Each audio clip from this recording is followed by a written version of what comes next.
শুধু সকাল বিকাল দুই বেলা যদি আমার খাবারের বন্দোবস্ত হয়, আমি আর নবীর লক ছাড়ি না।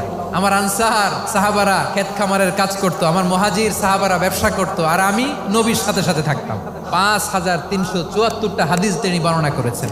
সবচেয়ে বেশি হাদিস বর্ণনাকারী সাহাবী আবু হুরায়রা রাদিয়াল্লাহু তাআলা। বিড়ালের বাবা কি করতেন? খালি হাদিস মুখস্থ করতেন। হাদিস প্রিজার্ভেশনের কাজে বিশ্বনবী ওনাকে কাজে লাগিয়েছেন। উনি একদিন বলেন, ইয়া রাসূলুল্লাহ আসমাউ মিনকা কাসীরান ফালা আহফাজু। নবী, অনেক কথা শুনি, আমার মনে থাকে না। বিশ্বনবী বললেন, তাই তোমার চাদরটা বিছাও। আবু হুরায়রা বিছালেন। বিশ্বনবী হাত বুলায় দিলেন। এরপরে অনেক হাদিস বর্ণনা করলেন। আবু হুরায়রা বলে, তারপর থেকে বিশ্বনবী যাই বর্ণনা করে আমি শুনি আর একটাও বলি না। এখন সুবহানাল্লাহ। বিশ্বনবী ওনাকে নবীর এই যে লক্ষ্য হাদিস প্রিজার্ভেশনের এই দায়িত্ব দিয়েছেন সাইয়েদনা আবু হুরায়রা রাদিয়াল্লাহু তাআলা। আপনারা কি খেয়াল করেছেন কত বড় চৌকস ট্যালেন্ট হান্টার ছিল আমার নবী? এক একজনের এক এক ট্যালেন্ট, এক একজনকে এক এক দায়িত্ব দিয়েছেন, এক একজনের প্রতিভাকে এক একভাবে বিকশিত হওয়ার সুযোগ দিয়েছেন। আওয়াজ করে বলেন ঠিক কি না?